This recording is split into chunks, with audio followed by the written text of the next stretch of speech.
First priority ఇచ్చేవాడులో ఏంటంటే అలాగే ఇప్పుడు ఈ రోడ్ అయింది అదే చెప్తున్నావు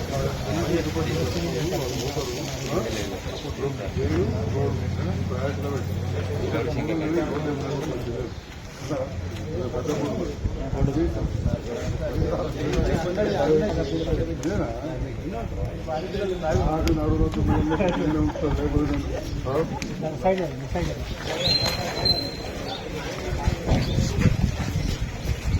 అమ్మా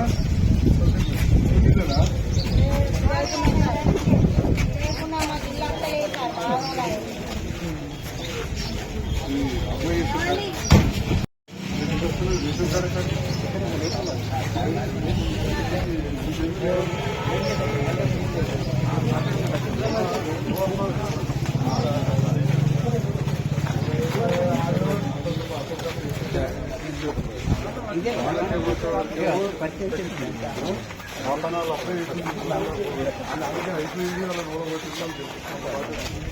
ఏమైపోయింది ఒకసారి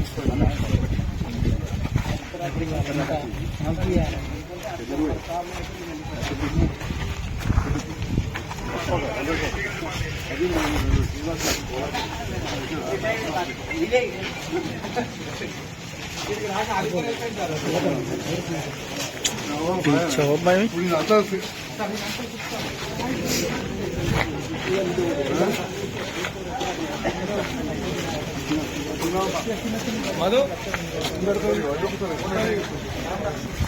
ఇప్పుడు ఇస్తా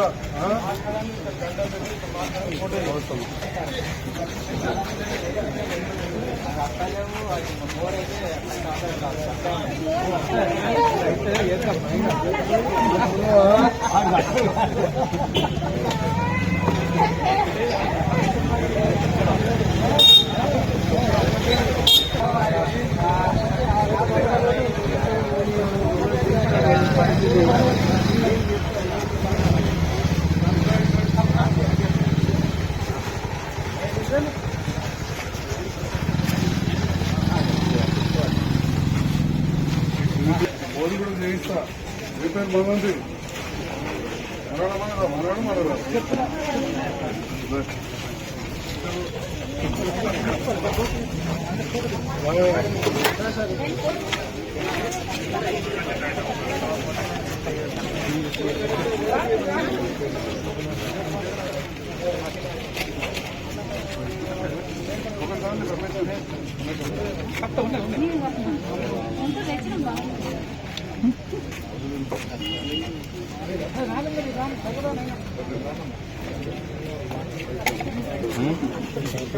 ఇంత కట్టబడుతున్నావు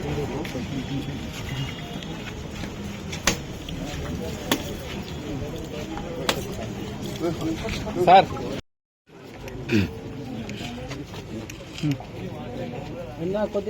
నిత్యం ప్రజల కోసం శ్రమిస్తూ ప్రజల సేవే నాకు ముఖ్యం, మరి ప్రజల కోసమే నేను శ్రమిస్తాను అంటూ నిత్యం ప్రజల కోసం శ్రమిస్తున్నటువంటి అభివృద్ధి లక్ష్యంగా చేసుకొని పనిచేస్తున్నటువంటి మన పెద్దలు గౌరవనీయులు ఎమ్మెల్యే సంజయ్ అన్న గారికి అలాగే మున్సిపల్ మాజీ అలాగే మనకు ఒకసారిగా నిధులు రావు, కొన్ని వచ్చిన కొద్ది ప్రతి ఒక్కటి చేయడానికి మనకు ఉంటది. ఎవరు కూడా కొంచెం బాధపడకండి, త్వరలోనే పూర్తి అవుతాయి అన్ని. మనకు పెద్ద మొత్తం ఈ వాడకు అభివృద్ధి లేకుండే ఎట్లుంటుందో అది మనకు అభివృద్ధి ఎట్లా చెందుతుందో అని భయపడుతున్న సందర్భంలో సంజయ్ అన్న గారు నేనున్నా నీకెందుకు బాధ, ఖచ్చితంగా అభివృద్ధి చెందుతుంది, నువ్వు భయపడకు అని మాకు అభయం ఇచ్చి ఆదుకున్నటువంటి మన పెద్దలు గౌరవనీయులు ఎమ్మెల్యే గారు. ఇప్పుడు కూడా మా పదవి కాలం ముగిసి 4 నెలలు అవుతుంది, అయినప్పటికీ కూడా మాకు అడిగిన కొద్ది నిధులు అందించి అభివృద్ధి చేస్తున్నందుకు మాకు వాడు తరఫున మా తరఫున మీకు హృదయపూర్వక నమస్కారాలు సార్.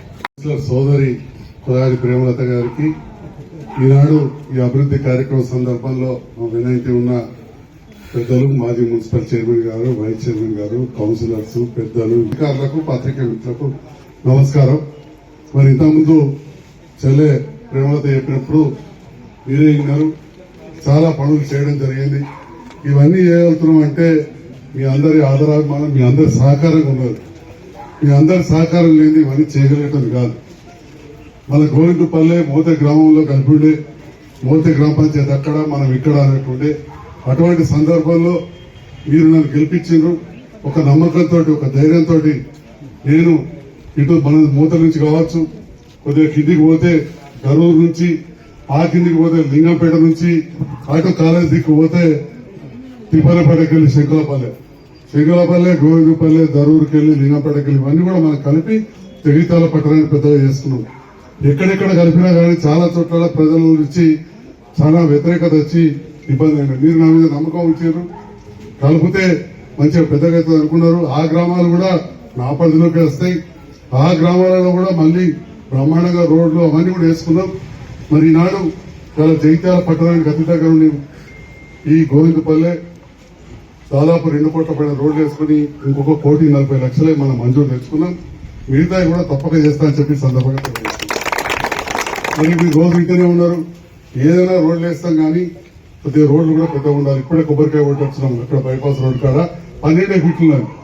మరి రోడ్ ఎత్తున్నా కానీ నీ ఇంటికి స్తంభం ఎట్లా అని అడిగిన, ఏడేయాలి, మోరేడ కట్టాలి, నల్ల పై పెట్టేయాలి. ఇంతంతా ఇంత 18 ఫీట్లు 20 ఫీట్లు ఉంటేనే నల్ల పైపు అయితే మూరగా పడ్డట్టున్నది. అది సరిగ్గా 12 ఫీట్లలో ఉన్నాయి. కాబట్టి ఇది వెనకట పల్లెటూరే, నాకు తెలుసు. నేను అంతరమని దూరపూలం కాదు, వ్యవసాయం గురించి తెలుసు. కానీ కాలం మారిన, కాలానికి అనుగుణంగా మనం వెంటకు జరగాలి. నేను లక్ష్మీపురం గ్రామానికి పోయినా, మొత్తం అనుకుని ఒక రోడ్డు దాదాపు 30-40 ఇండ్లు తీసేసుకుని లారీలు పెట్టేట్టు చేసుకున్నారు ఒక పల్లెటూరు. ఈ రకంగా మనం చేసుకున్నప్పుడే మనకు ఇబ్బంది అయితే, మనకు ఇబ్బంది ఉండదు. అట్లీస్ట్ కొత్త కట్టేవాళ్ళు కొద్దిగా వెనుక కట్టాలి. అదేవిధంగా సఫాయిలకు ఇబ్బంది కాకుండా, రేపటి నాడు డంపింగ్ యార్డ్ దగ్గర ఇబ్బంది కాకుండా, మళ్ళా ఇక్కడే చెప్తున్నా, ఎందుకంటే మీరు దయచేసి అర్థం చేసుకోవాలి. టీవీలో రాత్రి మనం చూస్తుంది కావచ్చు, 3-4 ఒకసారి చెప్తున్నాం, తడి చెత్త పొడి చెత్త వేరే వేయాలని. ఇక్కడ మా వార్డ్ ఆఫీసర్ కూడా ఇంటికి తిరిగి చెప్పాలిగా, ఎందుకంటే గతంలో అలవాటు అయిపోయింది. మరి ఇంకోటి ఏంటంటే అప్పుడు ఇంత ప్లాస్టిక్ లేదు. ఈ ప్లాస్టిక్ అనే దయ్యం భూతం అనుకోవచ్చు, ఏమని అనొచ్చు, అది కరగది, కాలది, మురుగది, మొత్తం కుప్పలు అయిపోయి గుట్టలు పేరుకపోతున్నది. రేపటి ఇక్కడ నుంచి డబుల్ బెడ్రూమ్ పోయిన వాళ్ళు అక్కడ నూకపల్లి కాడ చాలా ఇబ్బంది అవుతారు. ఆయనతో మన చెత్త ట్రాక్టర్ రానియకపోతే లేని రోజు అవుతుంది, మళ్ళీ మన ఇబ్బంది అవుతుంది. కాబట్టి ఇప్పటికైనా మనం మార్పు అనేది రావాలి. మరి ఈ రకంగా మనం అభివృద్ధి చేసుకుంటున్న సందర్భంలో గోవిందపల్లె కిందనే మరి గోవిందపల్లె వాగుతుంది, వాగుపోయి మోరైపోయింది. ఎందుకంటే దరూరు శివారు దాకా మాకు ఇంత మామిడి తోట ఉండే, భూమి ఉండే, చూస్తుంటే చెరువులకి ఇట్లా అనుకుని నీళ్ళు తాగిన ఆ రోజుల్లో. నా పెళ్లి అయినాక కూడా బ్రహ్మాండమైన దావత్ ఇచ్చిన తర్వాత ఏదో కారణం మన గోవిందపల్లి మన ఇట్ల బయటలో కండబట్టి అంటున్నాం. వాళ్ళు ఎవరో అన్నారు, భగవద్గీతల్లో రాసుంటుందట, ఇవాళ మనదానికి కూడా నేను ఇంకోలో ఇవ్వాలి చిరిపోయింది. దాని గురించి బాధ కాదు, కానీ ఈ వాగుతోటి నాకున్న అనుబంధం చెప్పడానికి మీకు ఈ విషయం చెప్పిన.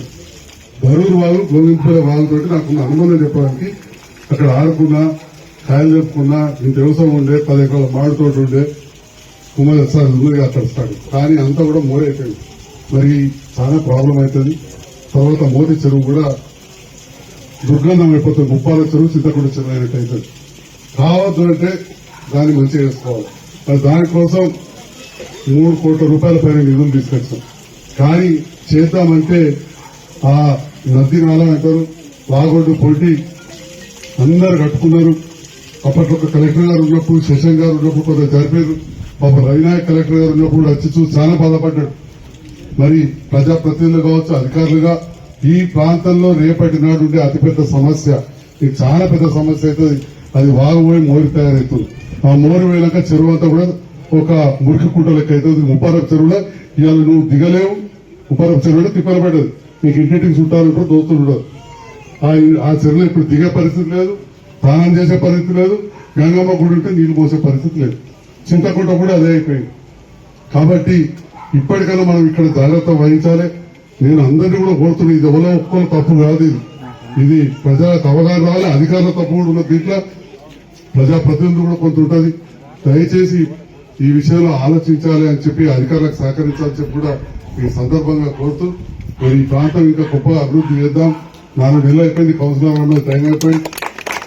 మళ్ళీ ఎలక్షన్లు వస్తాయి, తప్పకుండా మా చెల్లె మళ్ళీ ముందు ఉంటుందని చెప్పి నేను ఆశిస్తున్నా. పోయిన రోజులు కూడా బ్రహ్మాండంగా చేసుకున్నారు సత్యం చెల్లె, మళ్ళీ కూడా మంచిగా చేయాలి. మీ అందరి ఆశీర్వాదం మా ప్రేమలత మీద ఉండాలి. నన్ను ఆశీర్వదించి గెలిపించారు. ఇదే విధంగా అండగా ఉండండి. గౌరవ ముఖ్యమంత్రి గారికి రేవంత్ రెడ్డి గారికి నేను అండగా ఉంటానని చెప్పి మాట ఇవ్వడంతో జగిత్యాల పట్టణానికి 130 కోట్ల పైన రూపాయలు నిధులు వచ్చింది. 130 కోట్ల పైన. కాబట్టి ఎలాంటి బాధపడేది లేదు. ఇక్కడ నుంచి పోయిన డబుల్ బెడ్రూమ్ దగ్గర ఉన్న వాళ్ళకి కూడా స్కూల్ కావచ్చు, దవాఖాన కావచ్చు, అన్ని కట్టిద్దాం. నూకపల్లి కాడ ఇక్కడ కూడా అన్ని వసతులు చేద్దాం. మీ ఎదురుగానే మెడికల్ కాలేజ్ వచ్చింది. ఈ నడిలో ఆగిపోయి కనబడుతున్నారు. మా పాత్రికేయ మిత్రులు కూడా ఉన్నారు. మీ ద్వారా తెలియాల్సింది ఉంది. మనం 4 రోజుల కిందనే 20 కోట్ల రూపాయలు వాళ్ళకు బకాయి ఉంటే ఇప్పించినా ఆ పనులు కూడా ప్రారంభమైంది అని చెప్పి మీ అందరూ కూడా తెలియజేస్తా ఉన్నాం. ఇంకా కూడా పెద్ద దవాఖాన మనకు వస్తుంది. దవాఖాన కావద్దు, బీమారి కావద్దంటే మన ఇంటి చుట్టూ సాఫ్ ఉండాలి. ఎక్కడ శుభ్రత ఉంటే అక్కడ ఆరోగ్యం ఉంటుంది.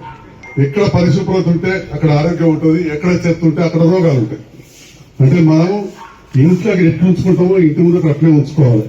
మనం కాపాడుకోవాలి. ఈ డ్రైన్లు కూడా కట్టేది ఉన్నది. తప్పకుండా ఈ డ్రైన్ మోరి కట్టి పైప్ వేస్తాం. అదేవిధంగా నీళ్ల సమస్య ఉందని చెప్పారు వార్డ్ ఆఫీసర్ గారు. మీరును ఏఈ గారు ఇక్కడ లైన్ మ్యాన్ ఎవరు బాబు? వాటర్ లైన్ మ్యాన్ ఎవరు? ఏమైనా నీళ్ళు వస్తలేమంటారు. ఏం సంగతి చెప్పినావా మరి ఇక్కడ ఏ గారికి?